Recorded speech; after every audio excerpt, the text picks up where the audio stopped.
안녕하세요. 오늘도 사연살롱을 찾아주셔서 감사합니다. 저는 50대 중년 여성입니다. 늦은 나이에 공부를 시작해서 지금은 대학에서 강의하고 있는데 그 사연을 얘기할까 해요. 저는 시골에 아주 가난한 집에서 자랐어요. 공부하는 걸 좋아했지만 학교에서 집에 오면 밭일과 부엌일을 해야 했습니다. 부모님은 늘 농사일에 지쳐서 저희에게는 다정한 말 한마디 해주지 못하셨죠. 제 형제는 여동생 하나, 남동생 하나인데 저와 여동생은 당연히 중학교나 고등학교까지만 다니고 남동생은 대학까지 가야 한다는 게 집안 분위기였어요. 공부를 더 하고 싶었지만 말을 할 수 없었고요. 집이 너무 어려웠으니까요.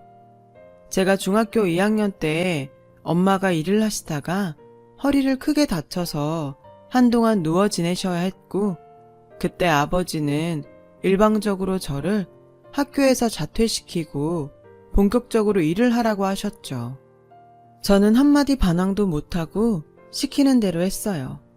밤에는 이불 속에서 혼자 울기도 많이 울었어요. 그렇지만 아직 초등학생인 여동생은 학교에 다녀야 했고 남동생도 공부를 시켜야 했어요. 저는 엄마가 하시던 힘든 집안일을 도맡아 하면서 틈틈이 좋아하는 책을 읽는 것으로 만족해야 했습니다. 그렇게 저는 나이가 들어갔고 여동생은 고등학교까지 마치고 남동생은 대학에 갔어요.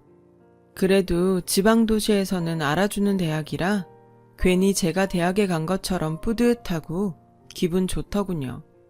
저는 몰래 공부를 해서 중학교 검정고시를 합격했습니다. 그러다가 시내에 있는 보건소에서 보조할 사람을 찾는다기에 얼른 찾아가서 저를 꼭 좀 뽑아달라고 애원을 했어요. 왜 그랬는지는 모르겠지만 집에만 있다가는 안 될 것 같았거든요. 동생들은 다 도시로 갔으니까요. 보건소장님은 저를 잘 봐주셨던 분이어서 그런지 그럼 일단 한 달 먼저 일해보라고 기회를 주셨죠. 너무 좋아서 그 길로 나가 옷도 사고 구두도 샀었네요. 아빠는 못마땅하게 생각하셨지만 엄마는 잘했다고 하셨고요. 엄마는 제가 농사만 하게 됐다고 늘 미안해 하셨거든요. 보건소에서는 잡일만 했지만 그래도 신세계였습니다. 그렇게 한 달이 두 달이 되고 두 달이 세 달이 되면서 저는 결국 보건소 직원이 되었어요. 그리고 몇 달 뒤 거기서 전 남편을 만났죠. 전 남편은 중학교에 부임한 신입 국어교사였어요. 밥을 잘못 먹고 탈이 나서 보건소에 왔다가 만났는데 처음에는 둘 다 서로에게 별 생각이 없었어요. 그 사람은 잔병 치레를 잘해서 감기나 소화불량으로 자주 왔습니다. 한 번은 감기에 걸려서 왔는데 한쪽에서 도시락을 먹는 저를 보며 맛있겠네요. 저는 아파서 뭘 차려 먹지도 못하고 지금껏 굶었어요. 라며 침을 꿀꺽 삼키더군요. 감기 걸리면 입맛 없어서 안 먹히지 않아요? 라고 하니 그래도 밥이나 죽은 먹고 싶죠. 라길래 저는 제 밥을 조금 덜어서 주전자에 있는 뜨거운 물을 부어 대충 말아서 김치랑 같이 주며 좀 드시고 기운 차리세요. 라고 했더니 그 사람은 한동안 멍하니 저를 보다가 잘 먹겠다고 하고는 개눈 감추듯이 먹더군요. 그때 저를 좋게 봤는지 그 사람은 저를 보러 자주 보건소에 왔어요. 학교에 동경이 남아있던 저는 교사가 제게 관심을 보이는 게 좋았고 얼마 안 가 그 사람은 제게 결혼을 하자고 했습니다. 저는 내심 걱정이 돼서 근데 종수 씨 집에서 절 좋아할까요? 그래도 종수 씨는 학교 선생님인데 저는 보건소에서 잡무만 보잖아요. 라고 하니 우리 집은 그냥 나하고 엄마한테만 잘해주면 괜찮아. 라는 거예요. 그 사람은 위로 누나만 5에 막내였고 시어머니는 혼자 되신 지 좀 되셨다고 하더군요. 처음 인사를 하러 갔을 때 5 시누이가 쭉 저를 둘러싸고 있던 그 광경이 지금도 잊혀지지 않아요. 시누이들은 형제는 몇이야? 걔들은 뒤치다꺼리 안 해도 되고? 부모님은 뭐 하셔? 돈 좀 있으신가? 집이 종수학교 있는 데면 잘 사는 동네는 아니네. 등등 돌아가며 한마디씩 하는데 정말 진땀이 나더라고요. 시어머니는 우리 아들이 좋다니까 반대할 생각은 없다. 그저 집에 들어와 분란 일으키지만 않으면 돼. 시누이들이랑 잘 지내고. 엄마는 순영이가 무슨 분란을 일으켜요. 처음 만나면서 그런 말을 하면 기죽잖아. 라는 남편의 말에 얘가 벌써부터 지 마누라 편드네. 엄마가 못할 말이라도 했니? 너 그러면 안 돼. 네 마누라 미움받아. 라며 신우들이 다 들고 일어났습니다. 저는 정신을 못 차리고 얼떨떨하게 있다가 시댁을 나왔고 남편에게 누나들이 장난 아닐 것 같다고 하자 걱정하지 마. 다들 같이 살 것도 아니고 우리 집에 와서 간섭할 일 없어. 라며 저를 안심시켰어요.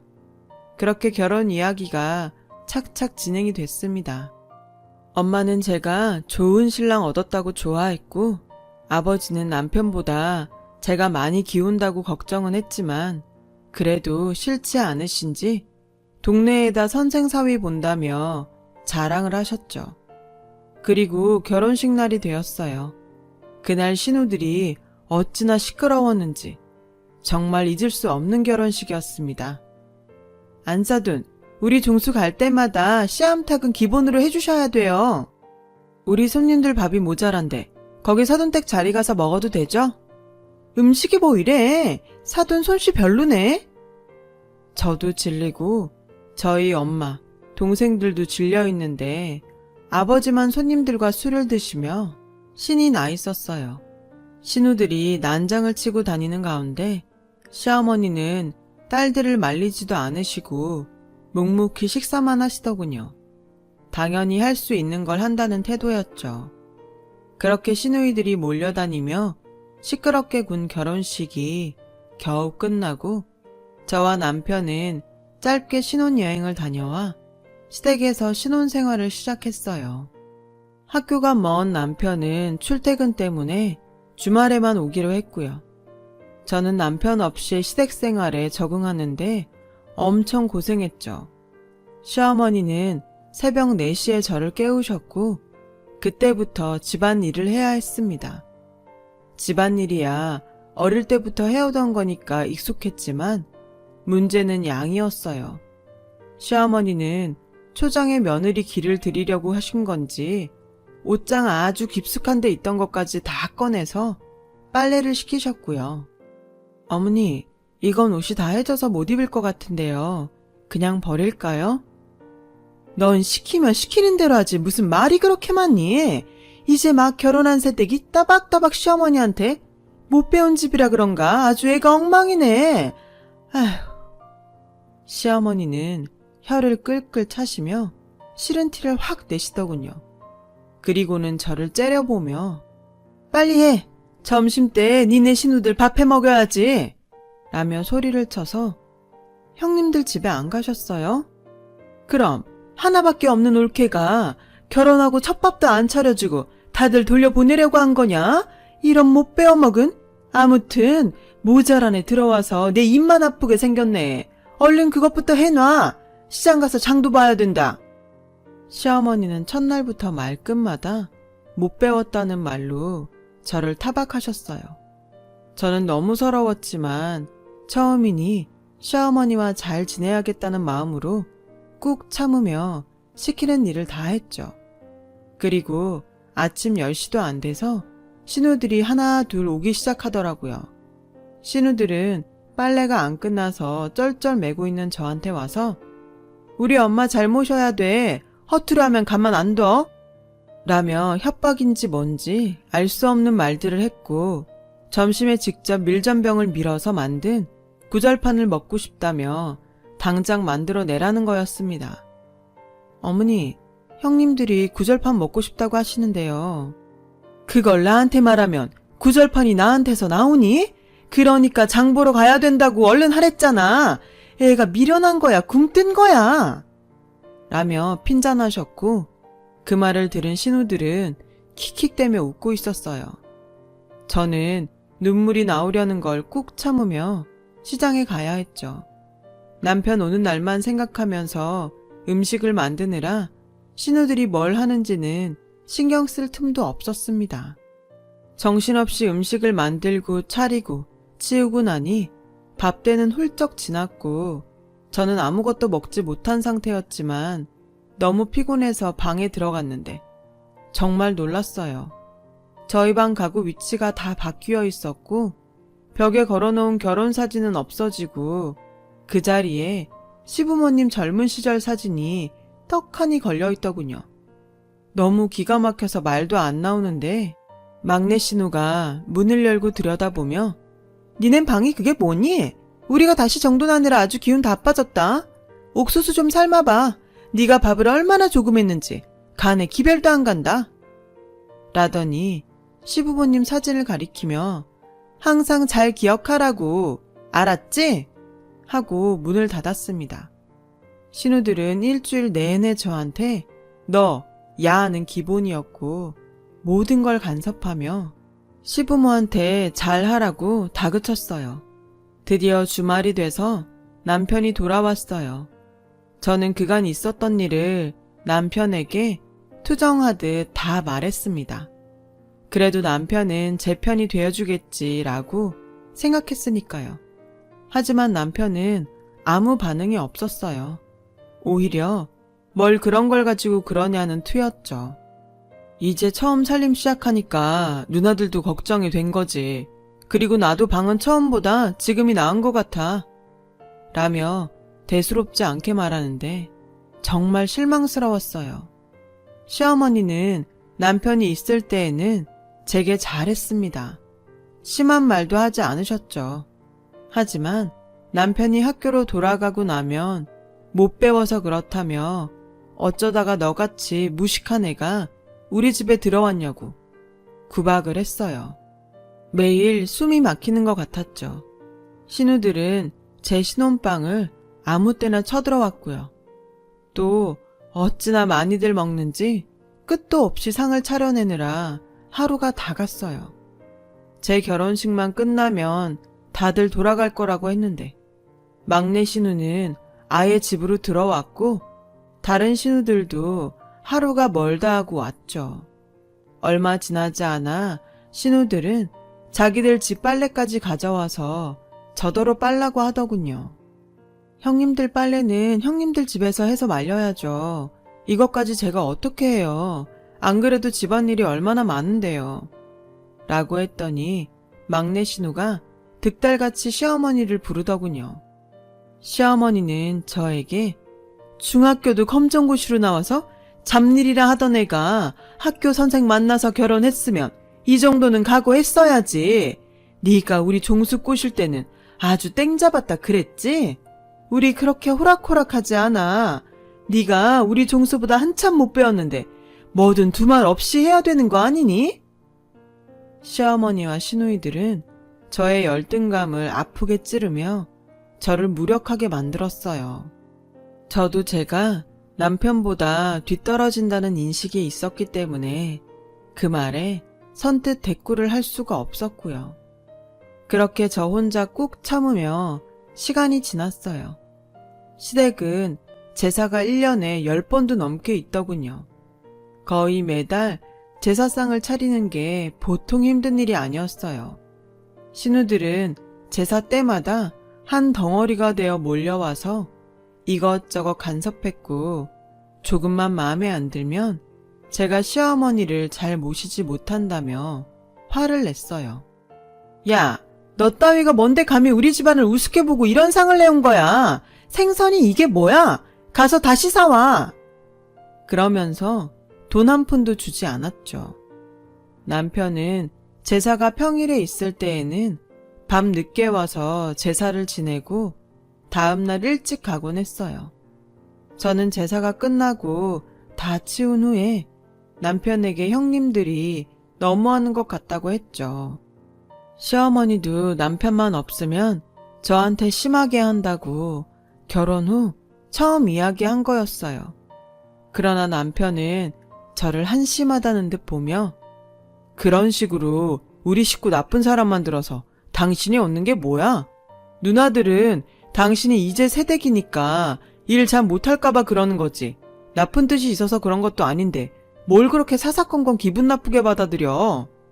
라더군요. 처음 결혼했을 때 남편이 이런 식으로 말했을 때는 잘 몰라서 그러겠지라고 생각했는데 이제 보니 이 남자는 제가 호된 시집살이를 하는 걸 당연하게 받아들이는 것 같았어요. 나 당신 아내야.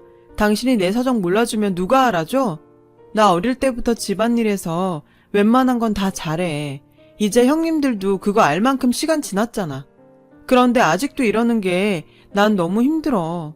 게다가 당신까지 이러니 내가 누굴 믿고 살아야 돼? 당신 없이 한 주 내내 얼마나 힘든 줄 알기나 해? 라고 했더니 남편은 버럭 소리를 지르며 내가 뭘 어쨌다고 믿네 마네 그러는데 나는 거기서 한 주 동안 놀다 오는 줄 알아? 집에 와서 쉬지도 못하고? 아유, 내가 진짜 솔직히 당신의 학교를 제대로 나오기로 했어? 뭘 했어? 그러면 집안일이라도 잘 해야 되는 게 맞는 거지. 자꾸 사람 귀찮게 하지 좀 마. 그 말을 듣는 순간 저는 남편에게 기대했던 모든 것들이 무너져 내리고 말았어요. 너무 속상하고 억울해서 밤새 소리 죽여 울었죠. 이혼 생각이 간절했지만 용기가 나지 않더라고요. 그저 시누이들이 찾아오지 않게 될 날만 기다리며 살았던 것 같네요. 하지만 제 바람과 달리 시누들은 1년이 지나도 계속 찾아와서 저를 괴롭혔어요. 조금만 자기들 마음에 안 들어도 아버지가 안 계시니까 자기네를 무시한다며 오만 성질을 다 내고 하던 일을 처음부터 다시 하게 하기도 했어요. 저는 너무 스트레스를 많이 받은 나머지 몸이 점점 허약해져 갔고 어느 주말 하혈을 하며 쓰러지고 말았습니다. 저를 돌봐주는 사람은 아무도 없었어요. 시어머니는 시누들과 시내에 외출 중이었고 저는 혼자 혼절을 했다가 깬 후 겨우 병원에 가서 임신 8주였는데 유산됐다는 말을 듣게 되었죠. 집에 돌아오니 아직 아무도 오지 않았더군요. 저는 혼자 편히 쉬고 싶어서 문을 잠그고 방에 이불을 펴고 잠이 들었어요. 얼마나 잤는지 주변이 시끄러워서 깼더니 둘째 신우가 저를 막 흔들고 있더군요. 대체 잠을 몇 시간이나 자는 거야? 때 됐는데 밥할 생각도 안 하고? 얼른 일어나! 우리 다 배고프단 말이야. 저는 그저 눈만 꿈뻑이며 있다가 겨우 일어났어요. 거실에서는 시어머니와 다른 신우들이 TV를 보며 과일을 먹고 있더라고요. 저는 겨우 밥상을 차리고 돌아와 다시 누웠고 사람들이 밥을 먹는 사이에 남편이 왔어요. 저는 남편 옷을 받아주며 나 오늘 아파서 병원에 갔는데 아이 유산됐대 라고 하니 남편은 인상을 쓰며 뭐? 아니 얼마나 자기 관리를 잘못했으면 그런 일이 생겨. 자기 몸은 자기가 알아서 챙겼어야지. 당신 말이야. 집에서 뭐 하는 게 있다고 일이 그 지경이 되게 만들어? 라며 큰 소리를 냈고 그 소리에 시어머니와 시누이들이 들어왔습니다. 아이가 유산됐다는 말에 시누들은 혀를 차며 저를 째려봤고 시어머니는 화가 난 얼굴로 맨날 종수한테 우리가 일 시킨다고 불평 불만 늘어놓더니 네가 아예 작정을 한 거지? 일부러 애 떨어뜨린 거 아니야? 라며 저한테 삿대질을 하시더군요. 저는 더 이상 견딜 수가 없어서 그 자리에서 가방을 챙겨 집을 나왔습니다. 당신 우리한테 시위하는 거야? 그래, 어디 나가봐. 가면 어딜 간다고? 라며 남편이 화를 내는 소리가 들렸고 막내 신우는 아니 지금 누가 잘못해서 남의 집 귀한 손 떨어뜨려 놓고 행패야 행패는. 이러고 나갈 거면 다시는 오지 마. 라며 악을 쓰더군요. 저는 그 길로 여동생이 있는 곳으로 가서 며칠을 쉬었어요. 여동생은 저를 보고 펑펑 울더니 언니 우리 어릴 때 언니가 고생했으니까 이제 내가 갚을게. 걱정 말고 언니 배우고 싶은 거 배워. 내가 돈 대줄게. 라며 저를 꼭 끌어안았습니다. 저는 동생이 너무 고마워 눈물만 흘렸어요. 몸을 추스린 후 저는 식당에서 설거지를 하며 고등학교 과정을 공부했어요. 동생한테 너무 부담만 주기는 싫어서 조금이라도 벌었죠. 검정고시에 합격하자 여동생은 저에게 대학 입시 공부를 하라더군요. 언니가 우리 중에 머리도 제일 좋고 공부도 진짜 잘했잖아. 이제라도 아버지 눈치 보지 말고 언니 직성 풀릴 때까지 해봐. 안 되면 어쩔 수 없지만 믿져야 본전이잖아. 그리고 언니는 분명 합격할 거야. 라고 용기를 줬습니다. 쉽지 않았지만 대입 공부를 시작했죠. 그 사이 남편에게 이혼 통보서도 받았어요. 제가 일방적으로 집을 나갔으니 위자료도 줄 수 없다는 내용이 적혀 있었어요. 갑자기 시어머니와 신우들에게 당했던 일이 생생하게 떠올랐고 억울함에 정말 이를 악물며 공부를 해서 2년 후 대학에 붙었어요. 동생들은 무척 기뻐했어요. 누나, 입학금은 내가 내줄 테니까 걱정하지 마. 라며 저를 격려해 주는데 어찌나 기쁘던지 말로 다 할 수 없었죠. 학교를 다니며 등록금을 버는 건 정말 힘들었어요. 한 학기는 장학금을 탄 적도 있지만 일을 하다 보니 공부 시간을 많이 놓쳐서 장학금 성적이 잘 나오지 않을 때도 덜어 있었거든요. 휴학을 하고 돈을 벌어놓고 다시 다녀야 하나 걱정할 때 갑자기 하늘이 저를 돕는 것 같은 좋은 소식이 들려왔어요. 부모님이 사시던 집과 근처 땅이 자식 없는 친척분 소유였는데 그분이 돌아가시면서 부모님께 물려주셨다는 겁니다. 그 장소를 관광지로 개발을 하기 위해 정부에서 보상금을 준다고 했고요. 엄마는 제게 오셔서 너네한테 돈 나눠줄 건데 순영이 너한테 더 주려고. 네가 어려운 형편에 공부도 끝까지 못해서 너무 힘들었잖아. 지금이라도 공부한다고 애쓰는데 편하게 해주지도 못하고. 그러니 이 돈으로 등록금 하고 열심히 공부해. 정말 기적 같은 일이었어요. 제 생각을 해주신 부모님께도 감사했고요. 동생들도 엄마 말대로 하겠다며 오히려 돈을 더 보태겠다고 했죠. 그렇게 가족들의 응원을 받아 저는 남은 대학 학기를 잘 마쳤고 대학원에 가서 박사 과정까지 공부했죠. 정말 저에게 배움이 이렇게나 행복을 주는지 몰랐어요. 시간 가는 줄 모르고 공부했어요.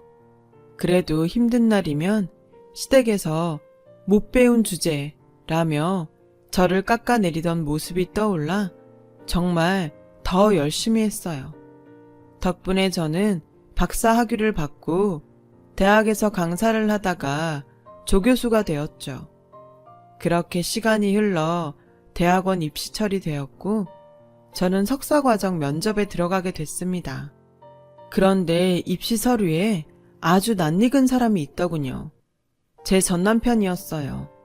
그 사람은 저를 알아보고 믿을 수 없다는 표정을 짓더니 곧 새파랗게 질렸습니다. 제 첫 질문부터 횡설수설하더니 결국 면접을 망치고 말더군요. 저도 그렇고 다른 교수님들 채점표도 점수가 제일 낮았어요. 면접이 끝나고 나니 남편은 저를 기다렸다가 쫓아왔더군요. 순영아, 이게 어떻게 된 거야? 이런 소식은 좀 전해주지 그랬어. 저는 그 말에 정색을 하며 김종수 씨, 면접 끝나자마자 찾아와서 반말부터 하시고 이러는 거 아니죠? 그리고 저는 엄연히 여기 교수입니다. 저한테 할 말 있으시면 교수님이라고 예의부터 차리세요.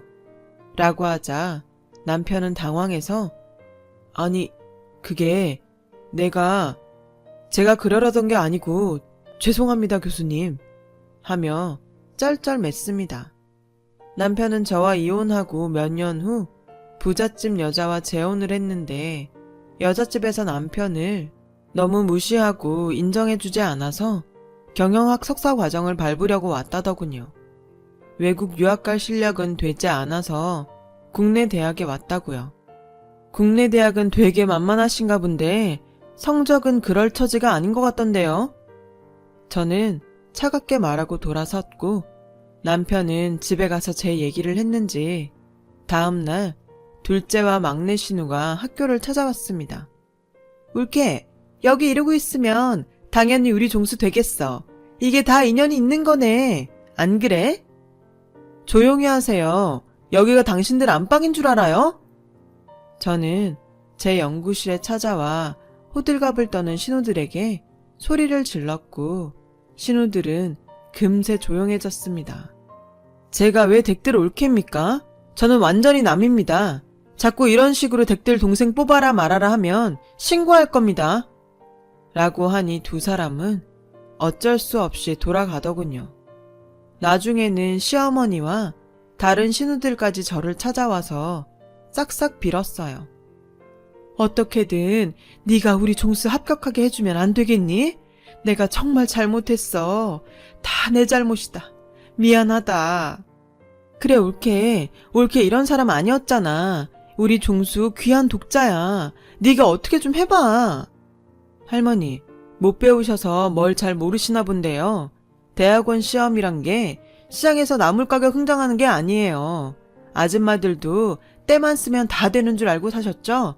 그렇게 무식하니 대학교까지 찾아와서 부끄러운 줄도 모르고 지네 애가 어떻네 독자네 그런 말을 하죠. 그리고 어따 대고 반말하십니까? 저는 이 학교 교수예요. 대체 뭐 하는 집안이길래 그런 기본적인 예의도 모르고 사시나요? 여기는 댁들처럼 무식한 사람들이 와서 늘어붙는다고 뜻대로 되는 데가 아니에요. 대학 때 성적하고 시험 본 걸 토대로 공정하게 뽑으니까 억지 그만 쓰고 돌아들 가세요. 그때 조교들이 경비원들을 불러왔고 시어머니와 신우들은 그들에게 붙잡혀 끌려가듯이 나갔어요. 그 모습을 보니 가슴속에 무언가 응어리진 것들이 싹 내려가는 것 같더라고요. 정말 인생은 새옹지마란 말을 실감했고요. 전 남편은 다른 지원자들보다 성적도 좋지 않았고 면접 점수도 나빠서 전반적 점수가 낮으니 결국 떨어지고 말았어요. 그 뒤로도 몇 번 저를 찾아왔지만 만나지 않았죠. 저는 지금 늦게 결혼을 다시 하고 남편과 오붓하게 잘 살고 있습니다. 제가 끈질기게 공부할 수 있었던 건 시댁에서의 일에 오기로 버텨낸 것 같아요. 그때 일이 밑거름이 되어서 지금 인생이 행복하니 이제는 저도 만족합니다. 제 인생에 자부심을 가지고 살아가렵니다. 긴 이야기 들어주셔서 감사합니다. 다들 좋은 하루 되시고 행복하시길 바라겠습니다.